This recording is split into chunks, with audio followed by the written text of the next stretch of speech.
Amen. Y'all not gonna talk to me.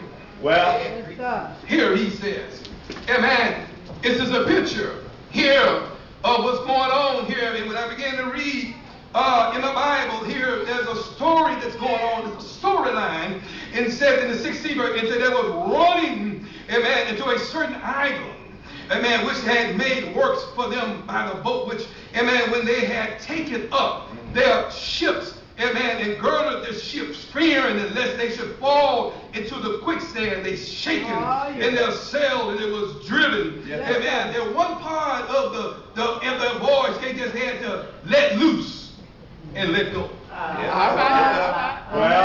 Well, there's going to be some storms in your life. Come on now. Y'all not going to get me. Is somebody going to catch this? Catch this. Amen. There's some storms that's going to come in your life.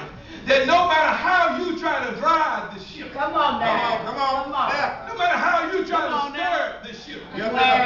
You got to just let loose. That's right. And let go. Come on now. And let the Lord have his way. I needed some help with that. Come on now. Because, Lord, I thought you gave me the ship. He said, no, you got to let loose and let go. And let me drive the ship.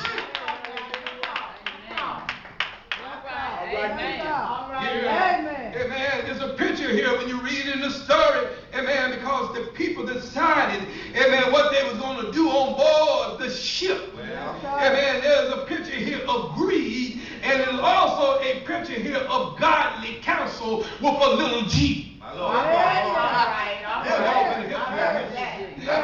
I said little G, not big G. Amen. Because here when Paul hears the devil was trying to keep Paul from reaching Caesar. Yes, Paul, he was trying to keep Peter from reaching Caesar. But don't you know, even though Paul was a prisoner, God gave Paul a friend on board this ship. Because Judas was his friend. Yeah, I'm going to see to it, Paul, that no harm come to you. But don't you know God had already touched Judas and gave Paul favor even in the eyes of his captain. Yeah, man, I want you to know this direction, this journey may be difficult. This journey may be an uphill climb. Yeah, man, but I want you to know it's not impossible. I wish somebody would catch on to the wings this morning. Because it's not impossible. No matter who comes and who goes, it's still not impossible. Amen. Because I know as long as there's a God that sits high, looks low, as long as I know that God is in the midst of the program, as long as I know I got Jesus and I'm on this.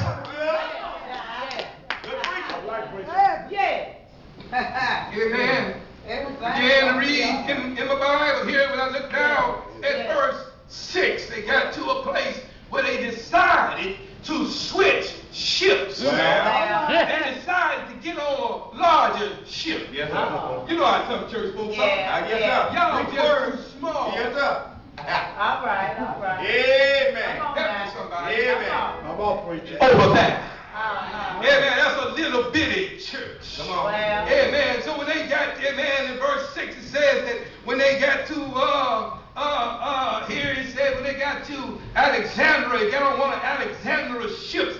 Amen. It was sailing to Italy because it was a larger ship. Y'all not gonna help me. Come on. Amen. But it don't make no difference on what ship you're in. You still gonna have some storm. Talk to somebody. Amen. I read him because, amen, they were still contrary. Amen. They were still contrary, so they switched ship. Amen. But you know, sometimes when you get on a larger ship, it's a slower ship. Amen. Because I don't know about you, but I found out that the smaller and the more compact an automobile is, the faster it goes. Somebody gonna pray with me this morning. Amen. Here they got on board this ship. Amen.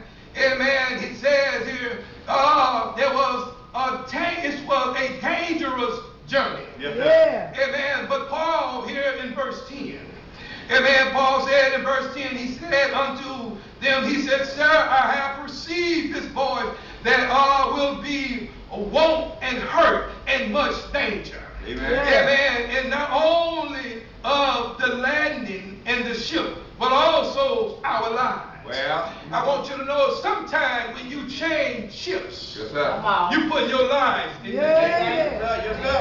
Yes, sir. Come on, preacher. Come on. Talk to me something. Yes, sir. You got to be careful, first of all, who's navigating the ship. Yes, sir.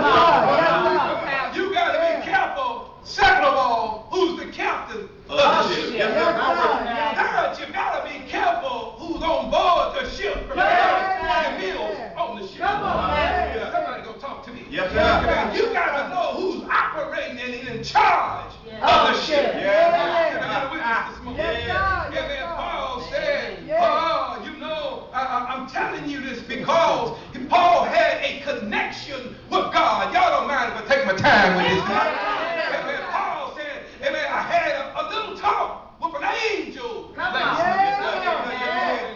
Come on, preacher. Amen. Now, I don't know what the angel's name, but I believe Paul said, I had a little talk with Jesus last night. Amen. Don't you know God warns you before you make a move? Amen. But just like in this whole world today, people still reject what the man of God said and God said. Amen. You see, they did not reject Paul, but they reject what the angel's message was. That's right. Yes, sir. Amen. They rejected Paul's warning.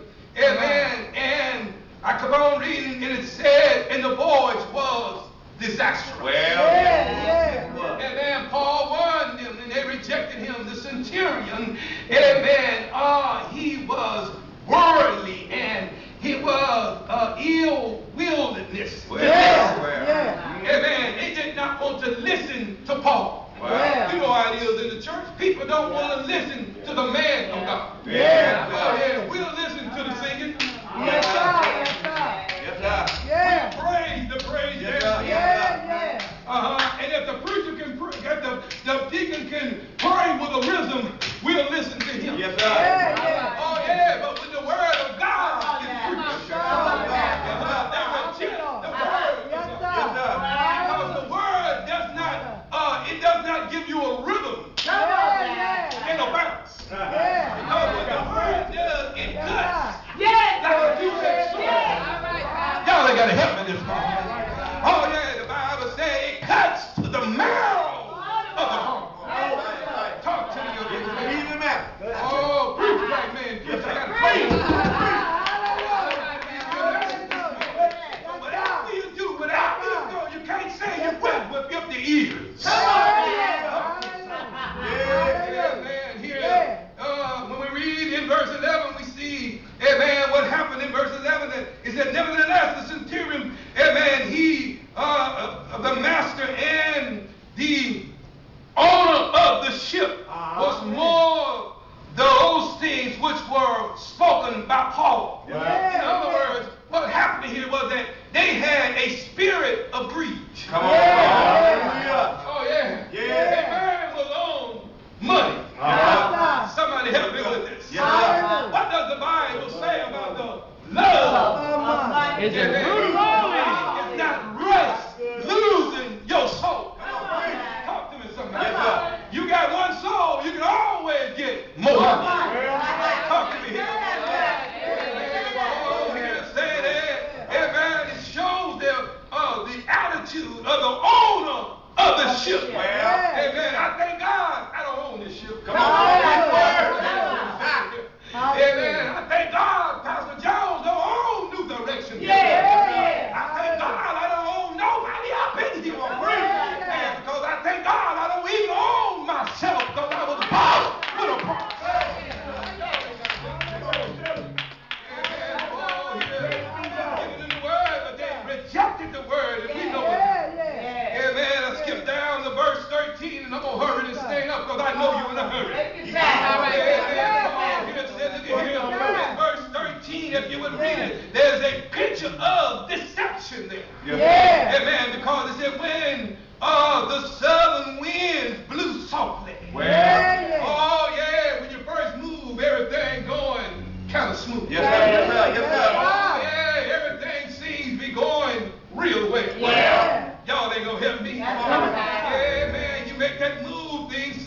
be going quite Yeah. good with him. Yeah. Yeah, because here the verse 13 said this was a wind of deception. Because the wind blew softly. Supposing that they had obtained their purpose. But they sailed closely by creek.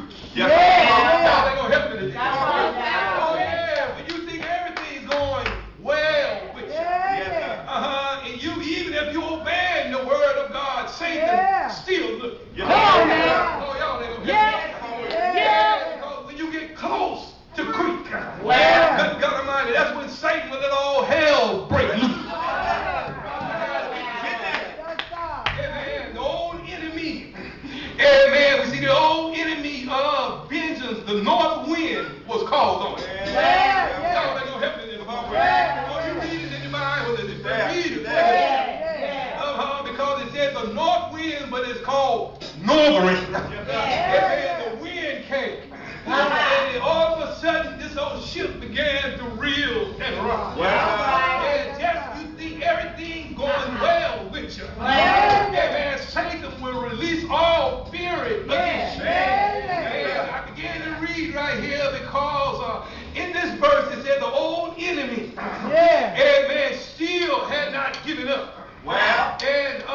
And in this storm, it was engulfed. Amen. And it was swallowed up by the power of the force. I stopped today to tell somebody, if you are not careful to who you listen to, if you are not careful, amen, in going from place to place, amen, Satan will engulf you. Can I get a witness up in here? Amen. Because then all of a sudden, you know, when you begin to be engulfed, kept on reading, I found out that the people got desperate. And when you start getting desperate, amen, you start doing desperate things.